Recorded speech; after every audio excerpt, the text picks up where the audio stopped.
accordance with Wisconsin Open Meetings Law, the required public notice of this meeting ran in the October 11th issue of the Waukesha Freeman, was posted on the LCCA website and the front entry doors of both campuses.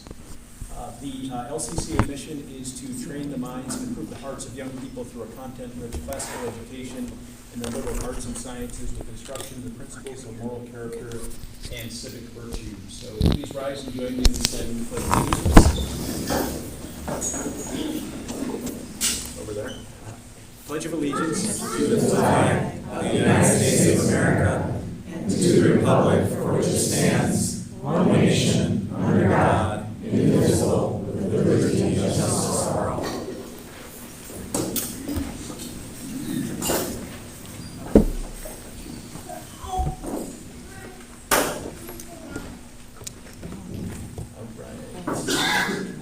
Let the attendance show that we have all board members. John Wu will be joining by video. He's not on yet. Is there any objection to the July 2025 meetings notes or today's agenda? No objection. Meeting notes and agenda are approved. Margaret, I know we had a guest speaker. Are they here? Yes, our consultant from Environmental Management Consulting is here to share a summation of the facilities testing and that we had done over the summer. So I'll let you introduce yourself. We do have a microphone. Would you like to use that? Or sure, if you'd like me to.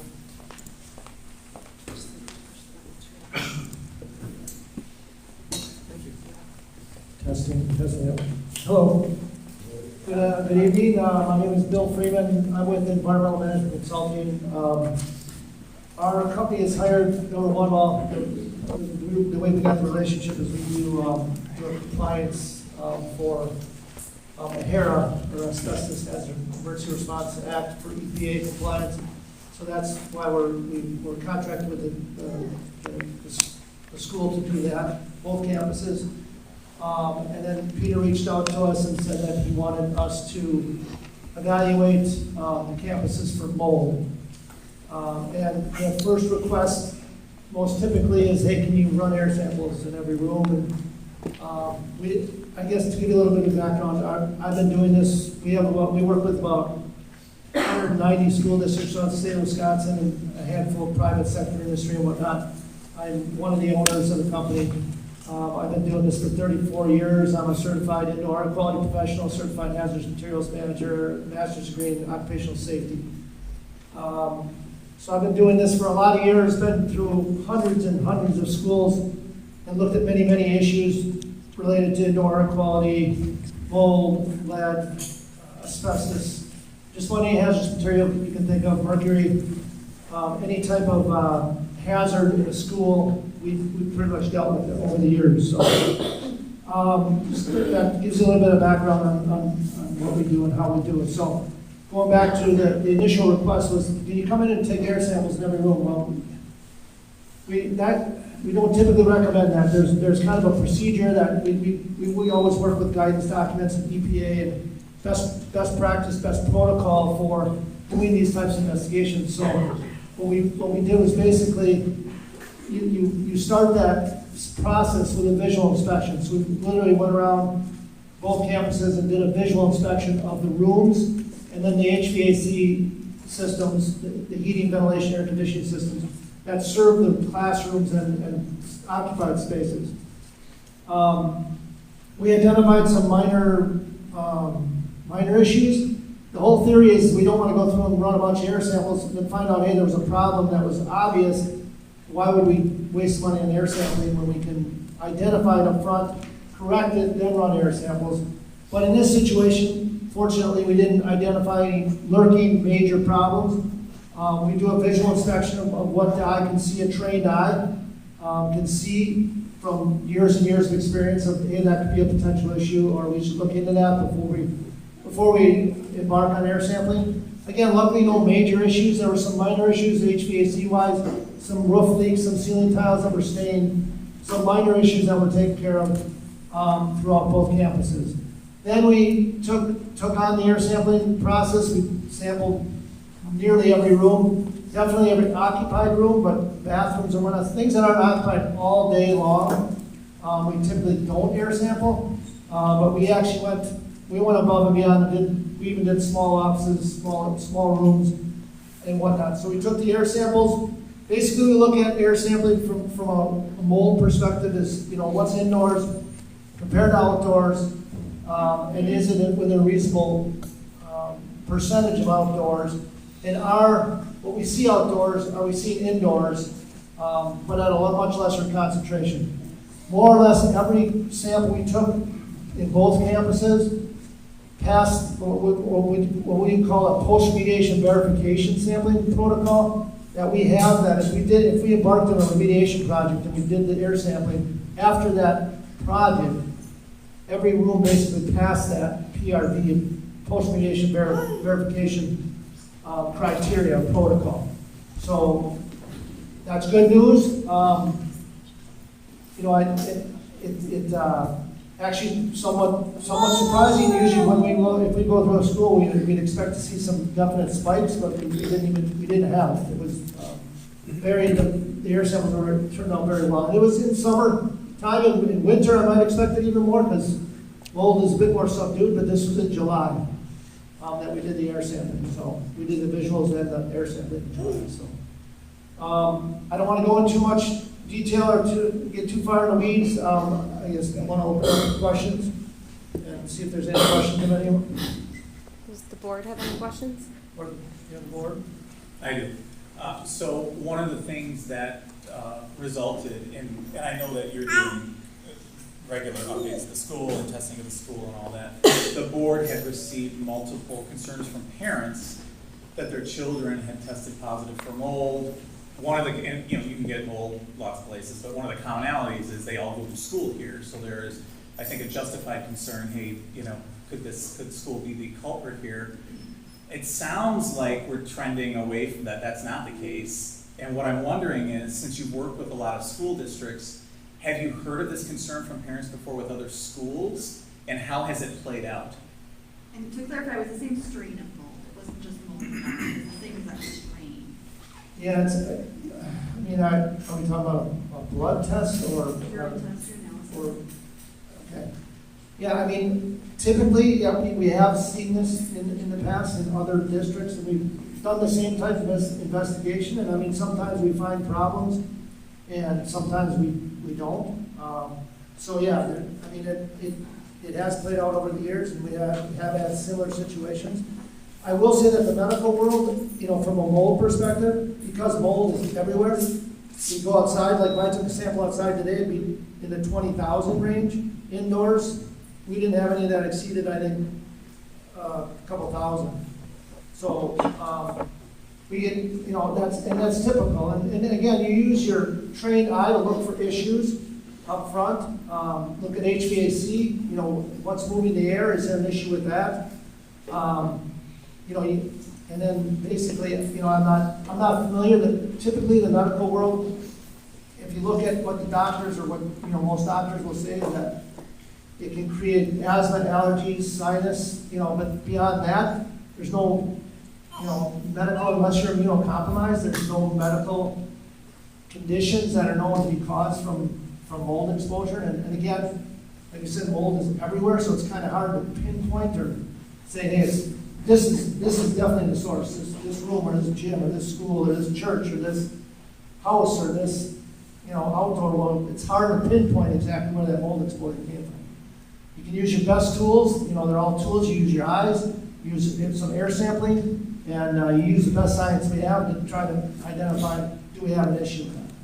So that's typically that's the path we take, and I've been doing this for 34 years, and that's similar to what we've done over the last 34 years. So compared to other schools, we're in the lower percentile? Oh, we have, I can't tell you how many schools we had this fall with mold problem. We had 24 schools where we did large, anywhere from 50 to, well, not 50, 10,000 to 100,000 out of mold remediation projects because there was mold found, visually found, and then they cleaned up, and then we, the remediation contractor cleaned it up, and then we did air sampling after that. There's many mold problems in many schools, many commercial buildings, many universities. It's common, but if you don't have, if you have sustained humidity for a long period of time, unfortunately, mold will grow. So it happens. It's more common than I like to think it is, but it does happen out in the world. So out in a lot of schools. So. That's all I have. Yeah, that's great. Any other questions? No problem. Thank you. Okay.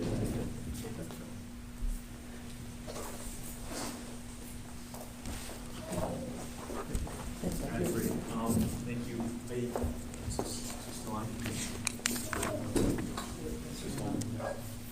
No? Yep. Whoa.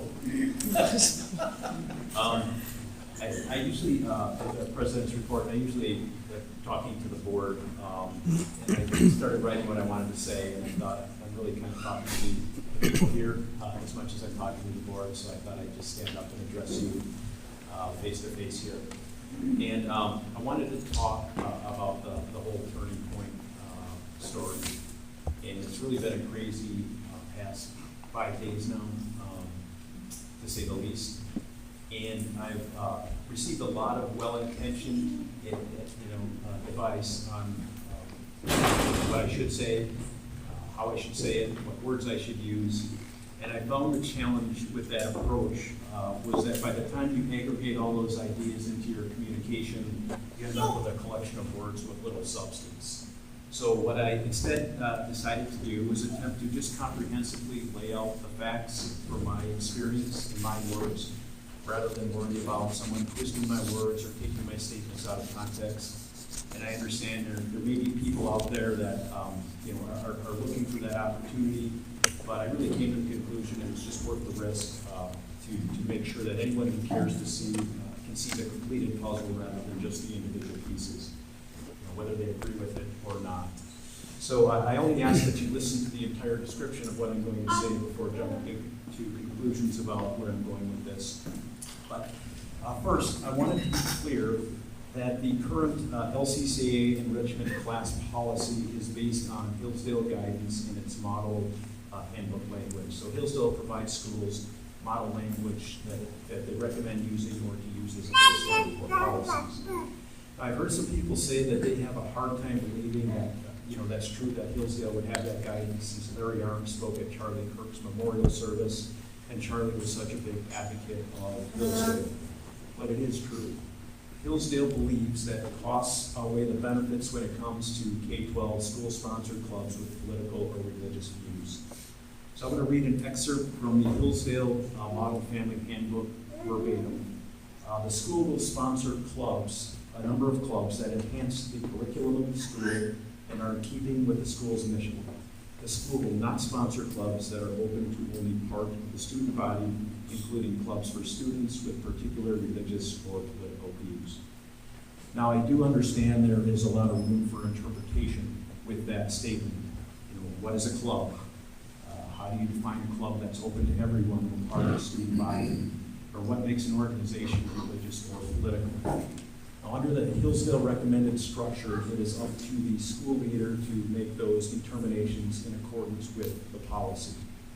So I do believe the administration reasonably relied on Hillsdale's guidance when drafting our policy. And I do not fault Margaret or the administrative team for the policies they drafted or their efforts to implement the policy in the way they did in this particular situation.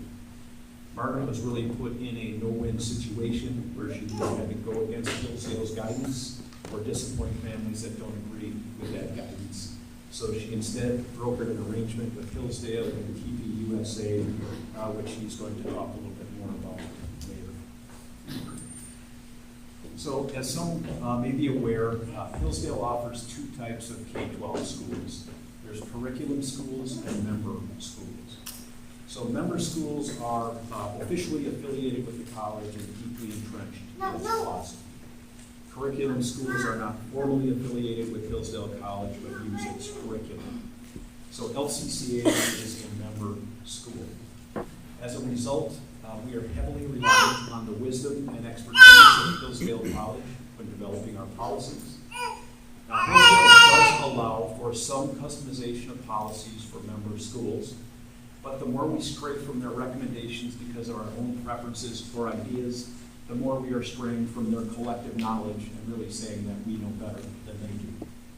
So with that said, after consulting with our many internal and external expert resources, it has become clear that our current policy needs an expanded explanation to offer better clarity and less room for confusion.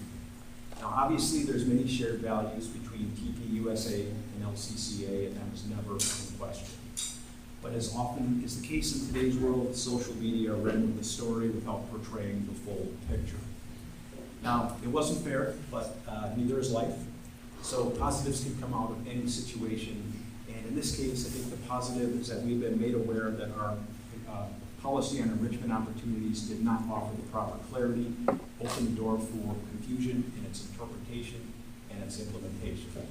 So we are going to review and clarify our policy to contain more robust definitions and descriptions. I've talked with Margaret. She will begin the process with the assistance of the experts at our disposal, and hopefully have a proposal to the board at the November meeting. But more important than speed here is to be deliberate and to be thoughtful, to minimize confusion and promote consistency of application in the future. So one other side note I just wanted to mention is some of you may have heard that North Shore Classical Academy, which hasn't opened yet, and I think it's in Saukville, will be opening up Hillsdale School, used our story to advertise that it will allow a turning point chapter. I wanted to be to make sure you're clear that North Shore Classical is a curriculum school, not a member school like LCCA. So their situation is very different than ours. So I just wanted to make sure if you heard that, that you knew the background. So I want to open it up for our board members. If anybody else wants to add anything to what I said or comment.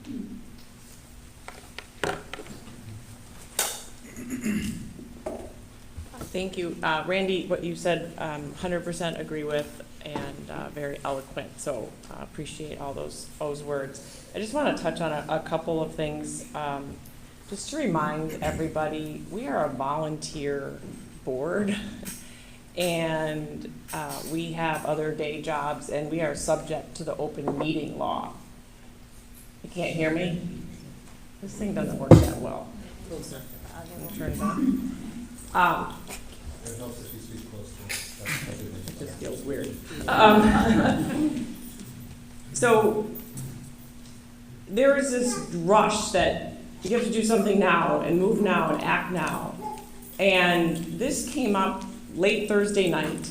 I got a call Friday on the way to visit my mother who's in hospice saying, we need to move now because there's this story circulating out there. And I was like, what are the facts? What is the law? What is the background? I'm trying to juggle we all juggle our personal lives and work lives and this, and we're proud to do it. But, you have to, we want to make good decisions for the long term for this school. So Randy and I had consulted, I don't want to just be rushed into making a quick judgment. I want to know what the facts are, what the law is, and what all the policies are, and then we can get there. Whether a chapter can be formed or not, it can be formed this week, next week, let's do it the right way rather than just fast. So I just wanted to set that out there because, and the other thing that was disturbing to me, and I'll just share, and I'm not going to go on a lot, but and disappointing was the tone and then the dialogue that occurred. It got very personal and unnecessary, and that's not what I think that Charlie Kirk stood for, what we should be examples of for children and others. We can certainly disagree. We should disagree, but we shouldn't make it personal. And I'm not alleging that anyone here in this room did, but what I saw when I did venture online It was, wow. So I hope that going forward, because I know not everyone's ever going to be happy with where we go, we can reset, as Randy talked about at the beginning of his term as president, and just have conversations face-to-face with people. I think we'll get a lot more done, as was done, I think, over the last few days when Margaret was talking with Turning Point and Hillsdale, rather than conversing over a computer. So that's all. Anyone else? Yeah. Is this the only time that the board's going to be weighing in on this, or will we talk after Margaret gives her update? That's If there's something to say, now's your chance. Do I need a mic? For the first time in my life. Randy, really love the setup. Ellen, you kind of read my mind, especially with, we've been talking about in this country toning down the rhetoric, and the rhetoric is anathema to what Charlie Kirk stood for. Not all of it, but a lot of it. It's disconcerting. So within 5 days online, we have had a trial and a conviction of school leadership. And I think that's destructive. And I've been sitting on this board, how long have I been sitting on this board? Almost 3 years. And the reason I'm on this board is because LCCA is a conduit of Hillsdale College. Hillsdale College has optimized higher ed, and it is translating that into schools all across the country. And I want to be a part of that. And I've had countless conversations with parents at this school, some happy, some not. And I think that's something we all share. We all like this train that we are on. And I would like to commend the students who came forward with this idea. It's awesome. And that's leadership. And it's super impressive. But over 5 days, this thing just kind of spiraled.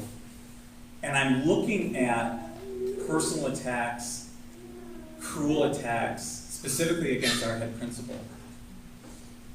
And what popped for me is, when it comes to our head principal and our administrative team, I want leadership that understands the mission of this school, not when it's convenient, but holistically and how it gets applied.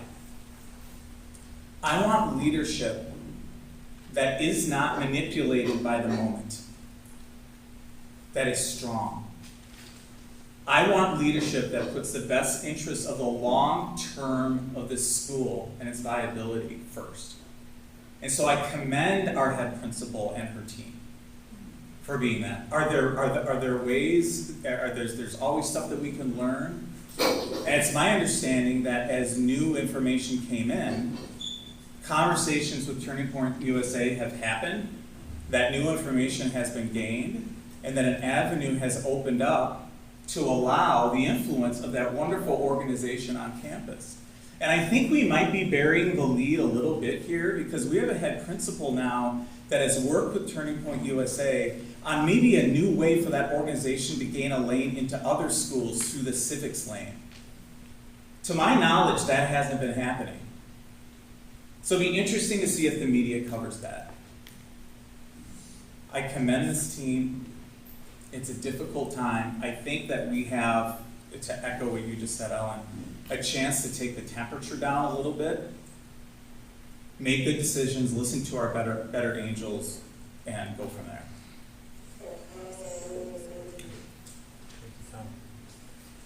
All right, last call for anybody else. One thing I wanted to mention, maybe some of you who haven't been to meetings, if you did have a public comment at all, we have some forms up here.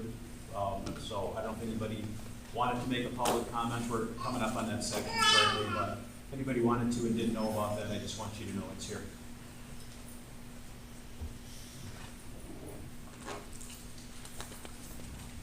All right, so the next topic we had here, another non-controversial one, school security. So Matthew, I just wonder if maybe we just want to shut the camera off temporarily here for the school security discussion. It's nothing too confidential, but. John, can you hear us?